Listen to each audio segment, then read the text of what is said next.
Hagatnya, Guam, CNN. North Korean military figures are putting the final touches on a plan to fire 4 missiles into the waters around the U.S. territory of Guam, to be presented to leader Kim Jong-un within days. In a statement last week, General Kim Rak-gyam, commander of the strategic force of the Korean People's Army, said the plan to fire 4 Song-12 intermediate-range strategic ballistic rockets, to signal a crucial warning to the U.S. would be ready by mid-August. Recent days have seen a significant escalation of tensions in the region as preparations are put in place for a possible launch in Guam, Japan, and South Korea. A notice put out by Guam's Joint Information Center Saturday warned residents how to prepare for an imminent missile threat. Do not look at the flash or fireball, it can blind you, the note said. Lie flat on the ground and cover your head. If the explosion is some distance away, it could take 30 seconds or more for the blast wave to hit. On Saturday, some of Japan's land-based Patriot Advanced Capability 3, PAC-3, missile interceptors began arriving at Japanese Self-Defense Forces, SDF, bases in 3 of the 4 prefectures. Any North Korean missiles would likely fly over en route to Guam. Pyongyang identified 3 of those areas, Shiman, Hiroshima and Kochi prefectures, in its statement last week. A spokesman for SDF said the missiles were being deployed not to intercept missiles, but rather just in case. He did not elaborate. Semtak, a senior analyst for private intelligence firm Stratfor, said the Japanese batteries are designed for protecting the area where they are deployed. They are not meant to shoot missiles out of the sky as they pass over Japan at high altitude.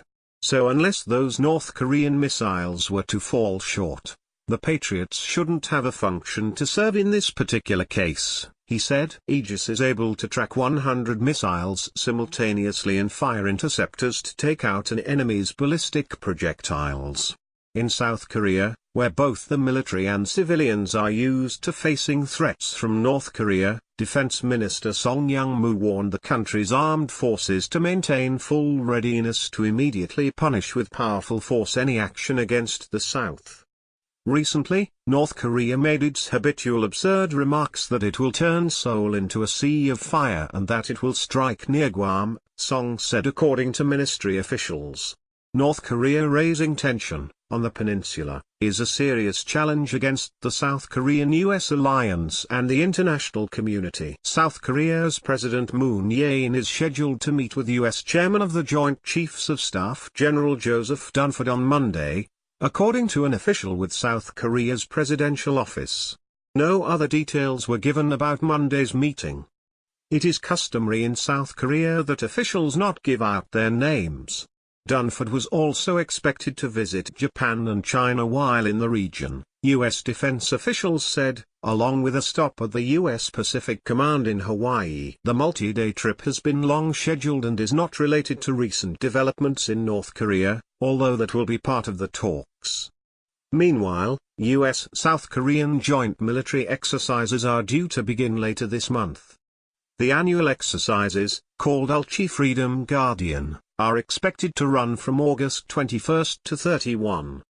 On Friday, U.S. President Donald Trump doubled down on his statement that he would unleash fire and fury like the world has never seen if Pyongyang continued its threats, saying in a tweet that military solutions were locked and loaded for use against North Korea.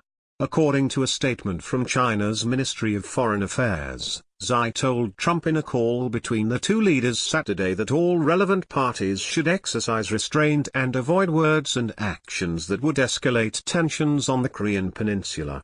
German Chancellor Angela Merkel described escalation as the wrong answer, while Russian Foreign Minister Sergei Lavrov said Trump's statements were very worrying. Last week, New Zealand Prime Minister Bill English criticized Trump's fire and fury comments as not helpful in an environment that's very tense. French President Emmanuel Macron called for the international community to work with North Korea to resume the path of dialogue without conditions, following a call with Trump Saturday. Washington has previously said it will consider talks with Pyongyang if it agrees to give up its nuclear weapons program, a precondition North Korean officials have described as a non-starter. At a church in central Guam on Sunday, parishioners sang "Lord, we pray for world peace" after discussing the potential North Korean threat. There's a lot of disbelief going on. There's a lot of anxiety, Father Paul Goffigan told CNN after the Mass. Goffigan said there was not a lot of panic in Guam, and that people's faith, the island has been overwhelmingly Catholic since the arrival of Spanish missionaries in the 17th century, has been on display in recent days. Faith is so deeply rooted into our culture, he said. The territory's governor, Eddie Barza Calvo, said he had spoken with Trump and the president's chief of staff, John Kelly, on Saturday. Both assured me that the people of Guam are safe, Calvo wrote on Facebook. In the president's words, they are behind us 1000%. As the head of the government of Guam, I appreciate their reassurances that my family, my friends, everyone on this island, are all safe. Nobody really deserves to be caught in the middle of these games, said Victoria Lola Leon Guerrero, an activist who campaigns for a lowered military presence. You're playing with people's lives. We just want peace, we just want to continue to enjoy our lives here. What do you think about this news? Scroll down and comment. Thanks for watching. Please subscribe. Goodbye, see you again.